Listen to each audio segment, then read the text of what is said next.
একটা ভয়ঙ্কর হাদিস বলেছেন, এই হাদিসটা যতবার পড়ি থরথর করে আত্মাটা কাঁপে। কিয়ামতের দিন আল্লাহ তাআলা অনেক শহীদকে বলবেন তুমি জাহান্নামে যাও। সে বলবে আল্লাহ আমি জাহান্নামে যাবো, আমি তো রক্ত দিয়েছি তোমার জন্য, লিইলাহি কালিমাতিল্লাহ,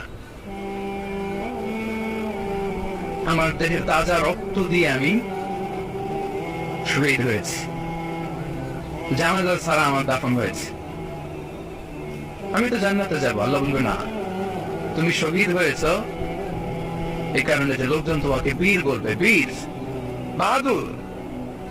তো দুনিয়াতে তো তোমার বাহাদুর বলছে, তো তোমারে বিশাল যোদ্ধা ছিল, বাহাদুর ছিল, খেতাব তো তুমি পেয়েছো, আমার কাছে কিছু জাহান্নামে যাও, গো টু দ্য ফায়ার।